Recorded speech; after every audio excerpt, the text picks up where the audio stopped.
Hey, how you What doing happened out there? there? What's going on, y'all? Welcome to another weekly edition of The Best Way to Smoke News, sponsored by none other than Cali Gar. You don't want to smoke spit, so Don't get drink in, it either. get in with the glue gar. This is being presented to you by Serpo Jr. Big J. Baby. All right, now look, Fed cannabis rescheduling recommendations is in. The U.S. Department of Health and Human Services is recommending that marijuana be moved to Schedule 3.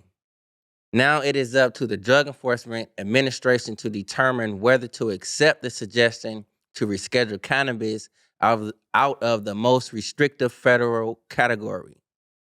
Bullet point. White House Press Secretary Karen Jean Pierre asked about HHS's marijuana rescheduling recommendation, said it's an independent process that's guided by evidence, and the president's team is just not going to commit specifically on that.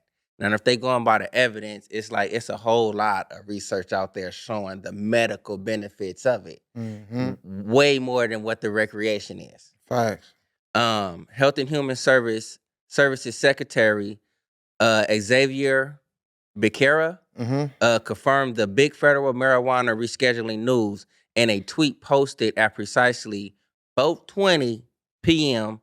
And it wasn't the secretary's first time posting cannabis news at the symbolic time.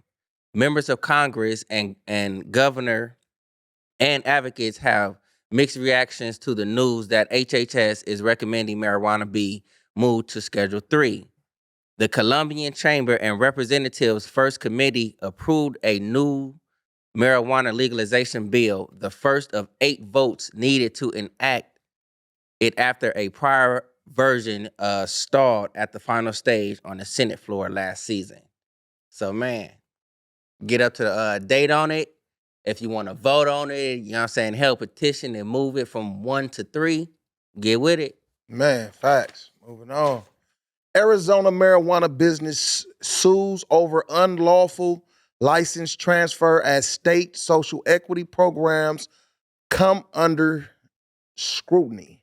Hmm. When Arizona set out to legalize marijuana, backers emphasized their intent to make the program equitable and ensure that those who had been most hurt by cannabis criminalization were given priority in the new marketplace. Now, a new lawsuit is raising questions about whether the state is adequately meeting those equity goals. Of 26 business licenses that the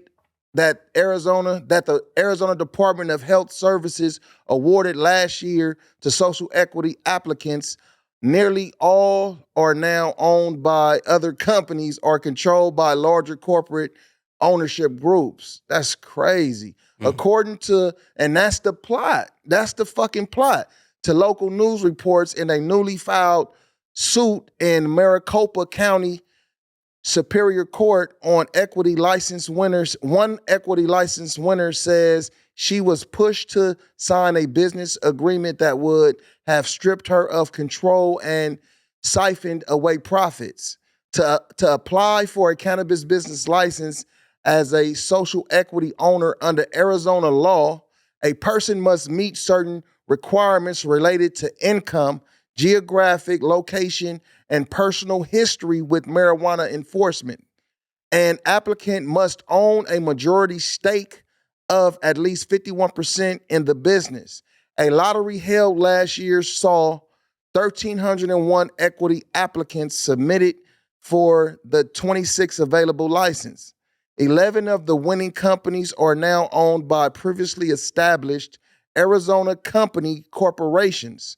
According to the Arizona Center for Investigative Reporting, multiple state operators have also paid their way into the lucrative market. Exactly. Regulators, however, don't seem especially alarmed by outside interests increasingly gaming the system.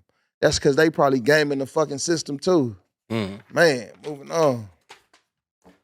Down in Alabama, medical marijuana regulators plan third round of licensings amid ongoing legal delays. The Alabama Medical Cannabis Commission, AMCC, Thursday formally voted to delay granting licenses to growth, manufacture, and production of medical cannabis. AMCC Chair Rex Vaughn said the new story, the new stay coming after a Montgomery judge extended a temporary restraining order on the process, will open the door to a third round of license awards. During the current stay, applicants who were awarded a license are not obligated to pay a licensing fee. There will also not be a deadline for applicants denied a license to request an investigative hearing during the stay. Alabama always, which sued the commission last month over the appointment of former chair Stephen Stokes, filed a lawsuit against the AMCC alleging the commission violated the state's open meetings law at its August 10 meetings. That's like crazy. But for the people out there in Alabama, man, they going up on the third round. Make sure y'all speak up. If y'all trying to get y'all medical use in, the production, you know what I'm saying, the manufacturing, the grow of it. Yeah. Man, get with it. Get with it or get lost. Missouri judge denies effort to stop recall of 62,000 marijuana products.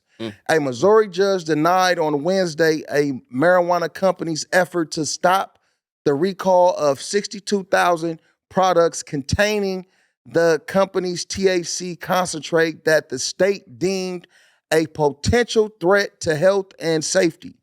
The company Delta Extraction is a Robertsonville-based licensed marijuana manufacturer that specializes in making THC distilled, a highly potent and pure form of THC used for things like vape pens, infused pre-rolled joints, and edibles. On August 2nd, the state regulators agency suspended Delta Extract's license after accusing the company of sourcing untested marijuana or converting hemp from outside of a Missouri licensed cultivation facility. The state issued an administrative hold on the product days after and then a full product recall on August 14th.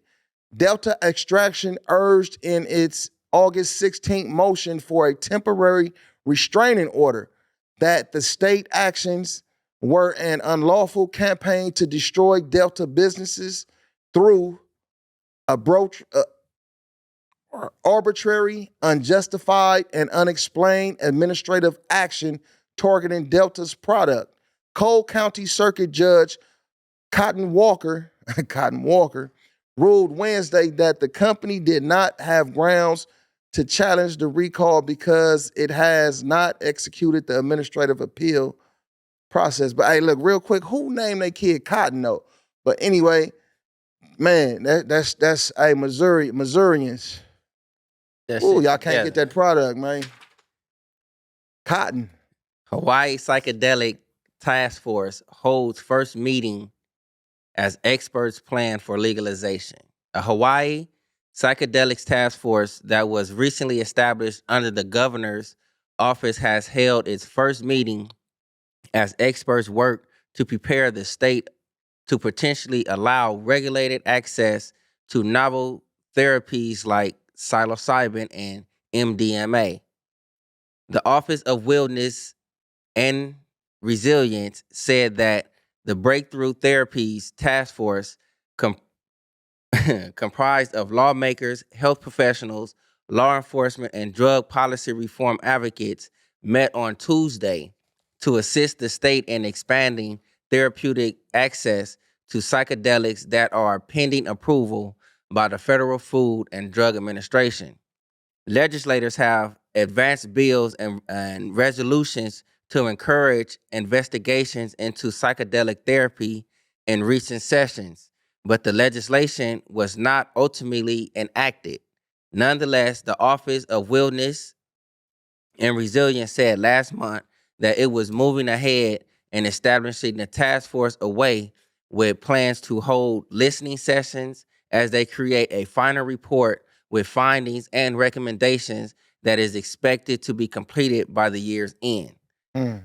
These recommendations and stuff that they having for you people that's in Hawaii, if you have experience with it, like outside of the professionals, this, that, and the other, you being a consumer or so, man, show up to these meetings and, you know what I'm saying, share your experiences. Man. That ain't gonna do nothing but help the process. For real. Man, For real. that's your weekly news with Serpo Jr. Big J. Baby. Yay, yay, yay, yay, yay.